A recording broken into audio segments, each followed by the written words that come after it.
1,00,000 మంది శివభక్తులతో కలిసి మహారుద్రాక్ష పూజలో పాల్గొనండి. వెంటనే కాల్ చేసి మీ పేరును నమోదు చేసుకోండి. మీకు క్రెడిట్ కార్డు కావాలా? ప్రతి నెల మీ అవసరాలు తీర్చుకునేట్టుగా మేము మీకు కోరిన వెంటనే మీకు క్రెడిట్ కార్డు అందించేందుకు సిద్ధంగా ఉన్నాం. ఇలా ప్రతిరోజు మనం ఫోన్ లోపల 1, 2, 5, 10 అడ్వర్టైజ్మెంట్స్ మనం వింటూనే ఉంటాం. చాలా మంది టెంప్ట్ అయిపోయి క్రెడిట్ కార్డు తీసేసుకొని మాకు అప్పు దొరుకుతుంది కదా, నెలకు 10,000, 25,000, 50,000, ₹1,00,000 మేము ఖర్చు పెట్టుకొని మళ్ళీ తిరిగి కట్టేసి మా అవసరాలకు ఉపయోగించుకునే అవకాశం ఉంటుంది కదా అని ఆశపడుతూ ఉంటారు. కానీ అక్కడే చాలా మంది పప్పులో కాలేస్తున్నారు. క్రెడిట్ కార్డు మనకు లాభమా నష్టమా, అది ఉపయోగమా ప్రమాదమా తెలిసేటువంటి ఈ విషయాలన్నీ జాగ్రత్తగా మీరు గమనించండి. ఆ తర్వాతే మీరు క్రెడిట్ కార్డు మీరు ఉపయోగించాలా అక్కర్లేదా, కొత్తగా క్రెడిట్ కార్డు తీసుకునే వాళ్ళు తీసుకోవాలా అక్కర్లేదా అనే ఒక నిర్ణయానికి మీరు రావడానికి అవకాశం ఏర్పడుతుంది. ముఖ్యంగా సపోజ్ శాలరీ 50,000 ఉందనుకోండి, 20 క్రెడిట్ కార్డ్స్ తీసుకునే ప్రయత్నం చేస్తారు. ఏ బ్యాంకులో దొరికితే ఆ బ్యాంకు లోపల క్రెడిట్ కార్డు తీసుకున్నారు. ఏమో ఏ అవసరానికి ఏ ఉపయోగపడుతుందో, ఒకేసారి 1,00,000 కావాలన్నా, 2,00,000 కావాలన్నా, 5,00,000 కావాలన్నా డ్రా చేసుకోవచ్చు అనే ఉద్దేశంతో తీసుకుంటుంటారు. చివరికి లిమిట్ మొత్తం కూడా 10,00,000 వరకు అవకాశం ఉంది. అంటే వేరు బ్యాంకుల లోపల క్రెడిట్ కార్డు తీసుకున్నప్పుడు అది 50,000 ఒక్క 50,000 శాలరీకి 10,00,000 రూపాయల క్రెడిట్ కార్డు వచ్చే అవకాశం ఉంది. కానీ దీనివల్ల చాలా మంది చేసే తప్పులు ఏమిటంటే, అవసరం లేకపోయినా కొత్త క్రెడిట్ కార్డు తీసుకోవడం, ఆఫర్స్ కోసం కార్డ్స్ తీసుకోవడం.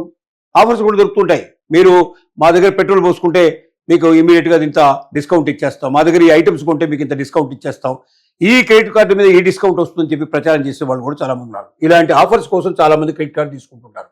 ఫ్రెండ్స్ అండ్ ఫ్యామిలీకి క్రెడిట్ కార్డ్స్ ఇవ్వడం కూడా, తమ కుటుంబ సభ్యులకి తమ ఫ్రెండ్స్ కూడా యాడ్ ఆన్ కార్డ్స్ తీసి ఇచ్చేస్తుంటారు. తమ కార్డునే యాడ్ ఆన్ కార్డుగా తయారు చేసి ఇచ్చినప్పుడు ఏమవుతుందంటే, వాళ్ళు ఉపయోగించుకునే అకౌంట్ కూడా వీళ్ళంటూ వచ్చేస్తుంది. ఆ డబ్బులు కూడా వీళ్ళే కట్టాల్సిన పరిస్థితి ఏర్పడుతుంది. లిమిట్ ఉందని ఖర్చు చేయడం, నా దగ్గర డబ్బులు ఉన్నాయి కదా ఎట్లాగైనా ఏది పడితే అది కొనేద్దాం అనే ఉద్దేశంతో మనం వెళ్తాం.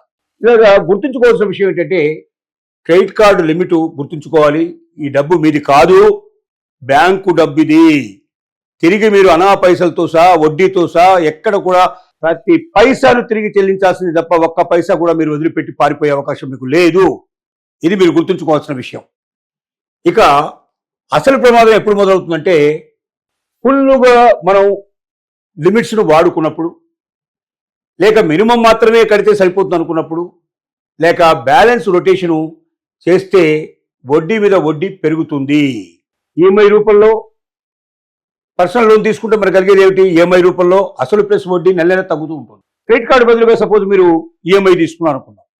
ఈఎంఐలో మనకు ఉండేటువంటి ఫెసిలిటీ ఏంటంటే, అసలు ప్లస్ వడ్డీ ప్రతి నెల మీరు కట్టే దాంట్లో అసలు తగ్గుతుంది, వడ్డీ తగ్గుతుంది. దానివల్ల కట్టాల్సిన డబ్బు రోజు రోజుకు తగ్గిపోతూ ఉంటుంది. మీకు ఒక సంవత్సరానికో, 2 సంవత్సరాలకు, 4 ఏళ్లకు, 3 ఏళ్లకు ఈఎంఐ మీరు ఏది పెట్టుకుంటారో ఆ లిమిట్ అయిపోగానే మొత్తం డబ్బంతా చెల్లింపు అయిపోతుంది. మీరు రూపాయి బ్యాంకు చెల్లించాల్సిన అవసరం లేకుండా రుణముక్తులు అయ్యే అవకాశం ఉంటుంది. కానీ క్రెడిట్ కార్డు అలా కాదు. క్రెడిట్ కార్డు ఏంటంటే, మీరు నెలకు 50,000 రూపాయలు మీరు సపోజ్ మీరు క్రెడిట్ కార్డు తీసుకున్నారనుకోండి, లిమిట్ నెల కాగానే 50,000 అయిపోయింది అనుకోండి, నెల కాగానే బిల్లు వచ్చేస్తుంది. ప్లస్ మీరు కట్టడం లేట్ అవుతున్న కొద్దీ లేట్ ఫీజు పడిపోతుంటుంది, రకరకాలైనటువంటి పెనాల్టీస్ పడిపోతుంటాయి. అంటే మీరు కట్టాల్సిన మొత్తం పెరిగిపోతూ ఉంటుంది. రెండోది, ఇక్కడ ఉదాహరణకి మనం మినిమం డ్యూ మాత్రమే చెల్లించే పరిస్థితి మనం ఉంటే ఫైనాన్షియల్ ఛార్జెస్ మీద పడుతూ ఉంటాయి. మినిమం డ్యూ ఉంటుంది, ఇంట్రెస్ట్ ఉంటుంది, లేట్ ఫీజు ఉంటుంది, పెనాల్టీ ఉంటుంది. ఇన్ని రకాలుగా మన మీద అప్పుల చక్రం మొదలవుతుంది. హోమ్ లోన్, పర్సనల్ లోన్ ఎందుకు రావు? ఒకవేళ మీరు 50,000 రూపాయల క్రెడిట్ కార్డు తీసుకొని 10 లక్షల వరకు మొత్తం క్రెడిట్ కార్డు సంబంధించిన యూసేజ్ అంతా ఉపయోగించుకుంటే 5% వడ్డీ వేసుకుంటే మీకు 50,000 రూపాయలు ప్రతి నెల కట్టాల్సి ఉంటే మీ జీతాన్ని మందం మీరు మొత్తం వాళ్ళకే చెల్లించాల్సిన పరిస్థితి ఏర్పడుతుంది. మీ దగ్గర ₹1 కూడా మిగిలే అవకాశం లేదు. చాలా బ్యాంక్స్ క్రెడిట్ కార్డు ఎక్స్పోజర్లో సుమారు 5%ని మంత్లీ ఆబ్లిగేషన్గా పరిగణిస్తూ ఉంటాయి.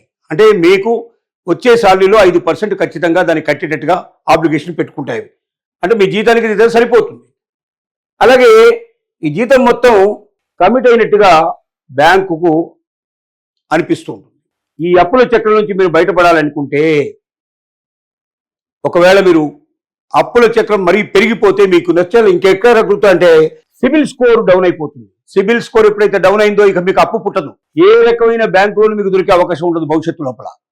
రెండోది పర్సనల్ లోన్స్ రిజెక్ట్ అయిపోతుంది, హోమ్ లోన్ రిజెక్ట్ అయిపోతుంది, టాపప్ లోన్స్ రిజెక్ట్ అయిపోతాయి, లోన్ ఎలిజిబిలిటీ పూర్తిగా డౌన్ అయిపోతూ ఉంటుంది.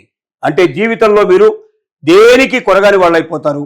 ఒక్క పైసా అప్పు పుట్టిన పరిస్థితి పడుతుంది. అంటే ఒక్క క్రెడిట్ కార్డు కోసం మీరు వెళ్ళి మీ జీవితాన్ని అప్లమయం చేసుకొని ఒక్క పైసా క్రెడిట్ దొరకని పరిస్థితి, ఒక్క పైసా బయట మీకు లోన్ దొరకని పరిస్థితి మీరు ఏర్పరచుకొని మీ జీవితాన్ని నాశనం చేసుకుంటారా? లేక క్రెడిట్ కార్డు వెళ్లకుండా మీరు పర్సనల్ లోన్స్కో ఈఎంఐ లోన్స్కో వెళ్ళి అంతవరకే మీరు ముగించుకొని ఆ పూర్తిగా లోన్ అయిపోయిన తర్వాత మరొక లోన్ తీసుకుంటూ అట్లా మీ మీద బడ్డెని తగ్గించుకుంటారా? మీరే ఆలోచించుకోండి. క్రెడిట్ కార్డు ఎంత బాగా కనబడుతుందో, ఎంత అందంగా కనబడుతుందో, ఎంత అవసరాలకు ఉపయోగపడుతుందో కనబడుతుందో, మీ జీవితాన్ని నాశనంలో కూడా అది అలాగే నాశనపరుస్తుందని మీకు అర్థమవుతూ ఉంటుంది. అది ఏమాత్రం కూడా మీరు మిస్యూజ్ చేసుకున్నా మీరు లిమిట్ను అదే ఉపయోగించుకొని అనేక బ్యాంకుల్లో క్రెడిట్ కార్డ్స్ తీసుకుంటే అప్పుల సుడిగుండంలో మీరు ఇరుక్కుపోతారు. దాంట్లోంచి మీరు జీవితంలోంచి ఎప్పుడూ బయటపడరు. ఇది మిమ్మల్ని జీవితానికి అవకాశంలాగా చుట్టుకుంటుందనే విషయాన్ని మాత్రం ప్రతి ఒక్క వ్యక్తి గ్రహించాల్సిన అవసరం ఉంది.